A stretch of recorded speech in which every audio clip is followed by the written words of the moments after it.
And so, as you already know, it's my last time preaching today here at Brayborn. And I've given this sermon the title, Doing a New Thing. And so as I approach this, and obviously for me and Julie, next Sunday will be actually our last Sunday here with you. It's a passage that's been on my mind for a long time now. The passage we've just been read has been playing over and over for well over a year. And in particular, two of the verses, they've been really quite constant in my mind.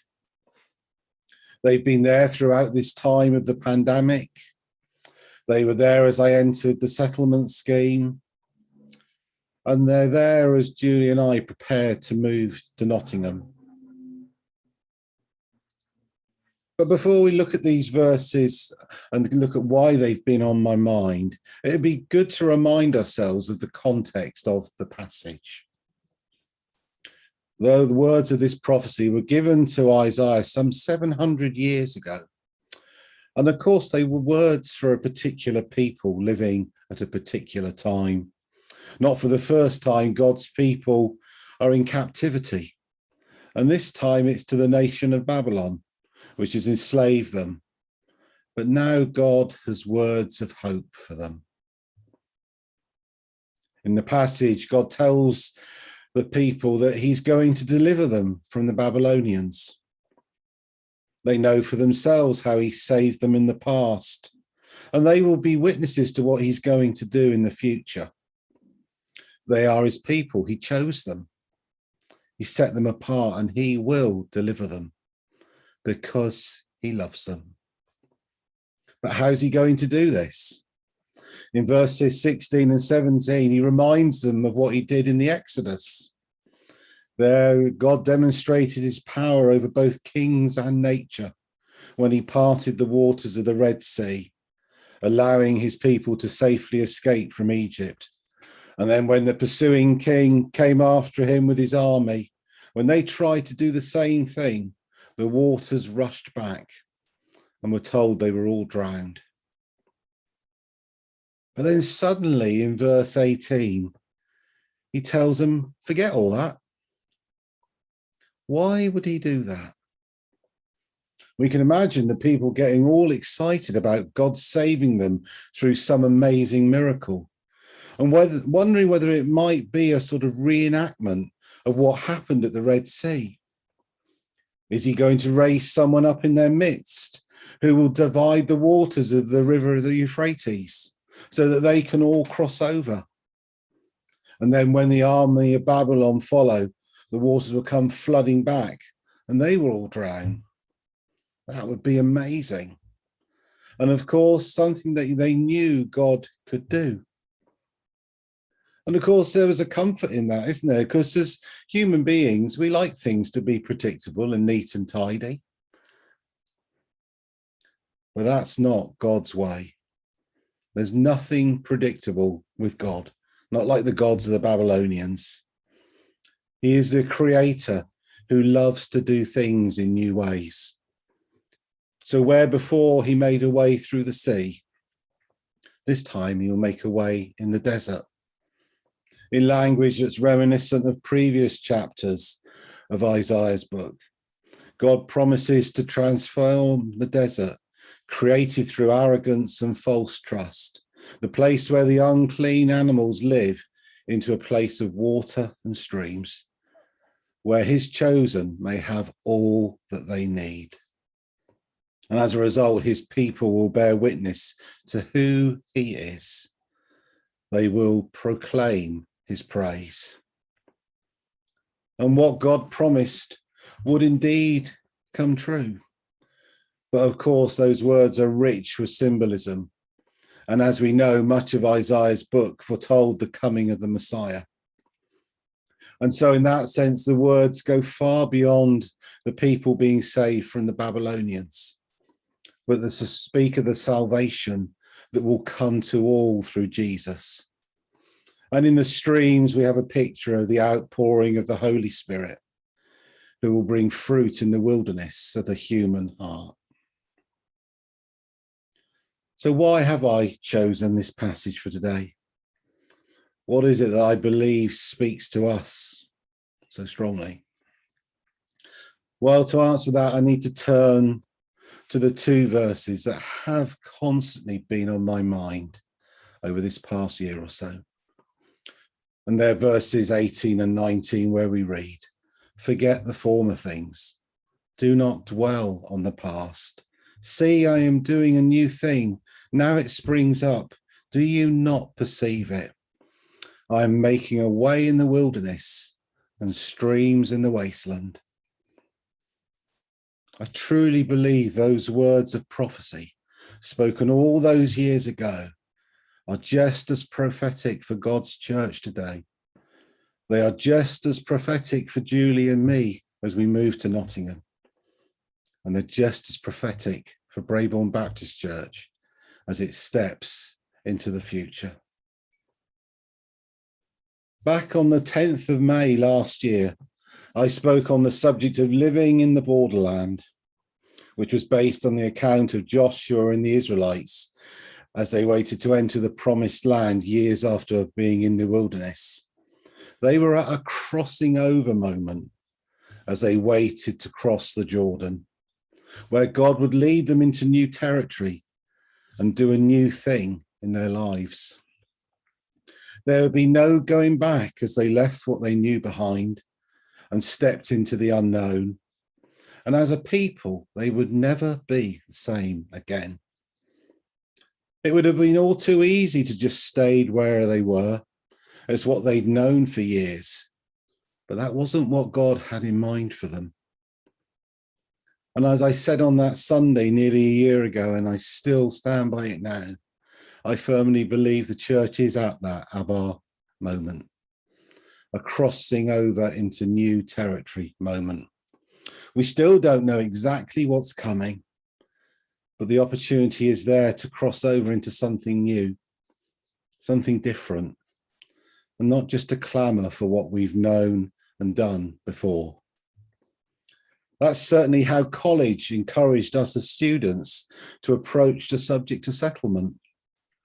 It would have been far simpler and less stressful to choose the easy option and work towards staying in our placement churches, rather than entering the settlement process and testing what God was calling us to do. Remaining here in Brabourne would have certainly been easier for me and Julie. There'd have been none of the uncertainty as to where we were going, no engaging with other churches and being interviewed, no having to find somewhere to live, not having to pack all our belongings and relocate. But that was not what I heard from God. Instead, he told me very clearly I would not be staying here in Brabourne. And when I announced this to you all on that Sunday back in January, I still had no idea at all where we would end up. But God did. What he needed from me was the willingness to cross over, to not look back, and to again step out in faith and simply follow him. As the settlement process unfolded, he even asked me to turn my back on the church that I felt most drawn to, made it clear that this was not where he wanted me to be. Having done that, it then became truly clear where he wanted me. And so accepting the call to go to Nottingham was easy, as God was leading me and Julie there, and he made the path clear. And it's that same willingness to submit to God's will that needs to guide the wider church, and especially Brabourne Baptist Church, as you approach this time of crossing over. Over these many months, the term pressing the reset button has been used countless times to describe the opportunity the church has been given. As believers, we've had to adapt to the changing circumstances and find new ways of meeting together and being church just as God has done. Regardless of all the difficulties, God has continued to build his church, and nothing has been able to stand in his way. I just want to share this picture.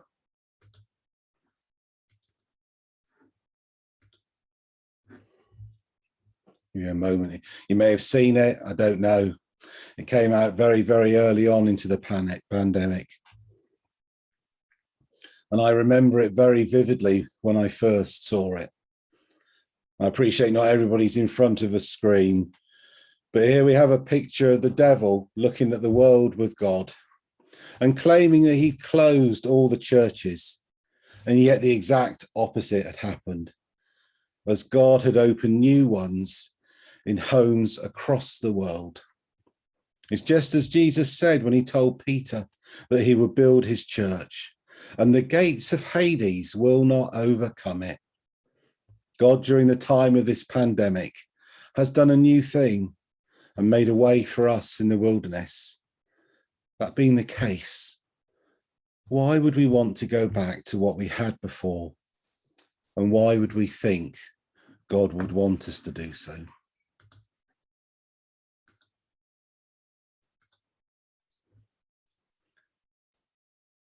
As a church, you're now in the settlement process and are seeking God's will going forward. Plans are being made for when the church can reopen. And what will it do? And of course, it's right to make those plans. But what does God want from Brabourne Baptist Church in the weeks and months ahead? Are the plans that are being made his plans? Or are they what you think he wants? Just because those things are what have been done before. His mission hasn't changed, but society and its needs most certainly have. And it's likely to be many months, if not years, before things look like they once did. That being the case, what this church and indeed other churches are doing should reflect those changes and the challenges that will come with them, and be prepared to step out and meet them. We did that through all the lockdowns. And God undoubtedly did a new thing here at BBC as we journeyed through this time. He led us through the wilderness. He showed us what it really meant to be a church. And he will lead BBC as it crosses over into a new thing. And it's not new just because myself and Julie are leaving, or because you're looking for a new minister, but because the world outside has been changed by the pandemic. And so the challenge that I believe God is presenting to BBC is, will you go with him wherever he leads? Or do you prefer the comfort of what you knew before? As long as nothing changes with the government's plans, it looks like BBC will reopen its doors on the 27th of June. And I'm sure most of you will be very excited at this prospect of being back in the building. I say most because I know some will still be reluctant to come straight back, as COVID is still with us. It's likely to be for the foreseeable future, if not forever. And so to reopen and continue to reach as many people as possible, you will still need to do things differently and be prepared to do so. One thing that's been discussed by the leadership is the live broadcast of services from the church, so that people who can't come to church or who don't want to can still join in worship. We've made massive use of technology throughout the time of the pandemic. And for many, it's been a real lifeline. The same has been true for so many churches. And clearly, God has used this time to encourage his church into the digital age. As we come out of all the restrictions that the pandemic has forced upon us, it would be a step backward not to continue to use technology to connect with as many people as possible. And then what does mission look like as the restrictions are lifted? As you know, discussions have been ongoing about opening a pop-up cafe. But if that does happen, what ultimately is the aim? And who are you wanting to reach by doing this? It'd be very easy to simply reopen Cafe Wednesday. But is that what God really wants? Or does he want you to reimagine this and touch the lives of more people? Yes, you can give the cafe a new name, purchase new equipment, But will that be really enough to impact on the wider community here in Brabourne? Will that be enough to really make a difference? I come back to those words from Isaiah. Forget the former things. Do not dwell on the past. See, I am doing a new thing. We've had to do new things over these past months, whether we liked it or not. And God has been there with us every step of the way. But now, as we all cross over to new things, new places, why would God want any of us to go back? Change of course can be very challenging and unsettling. As I know, and so does Julie, how unsettling that can be as we sought God's guidance as we were in that settlement process. But at the same time, it can also be so exciting and so fulfilling. If the people of Israel hadn't followed God and Joshua across the Jordan, they would have missed out on all that God had planned for them. Never mind being out of step with his will. As his people, we need to make sure that we are truly following God as he leads us to where he wants us to be. That's exactly what Julie and I have done as we head to Nottingham. That's what the next minister of BBC will have done as they discern God's call on their life. And that is what Brabourne Baptist Church needs to do. There's no doubt familiarity does bring with it a sense of comfort. And of course, the people of Israel must have had moments where they wanted to cling hold of what they knew rather than step into the unknown. But that was not what God wanted of them. He told them not to look back because he was doing something new. And I believe he has the same message for us today, whether that's here at Brabourne or for me and Julie as we go to Nottingham. I want to close with the words the Lord spoke to Joshua when he became the leader of the Israelites. Be strong and courageous. Do not be afraid. Do not be discouraged, for the Lord your God will be with you wherever you go. Just as the future for the people of Israel was far from clear, so the same is true for us today. God is doing a new thing for me and Julie. And he is doing a new thing here at BBC. It's my prayer that all of us will have the courage to follow God as he does his new thing. Whatever that might be, wherever that might take us, knowing that he goes ahead and will be with us every step of the way. Amen.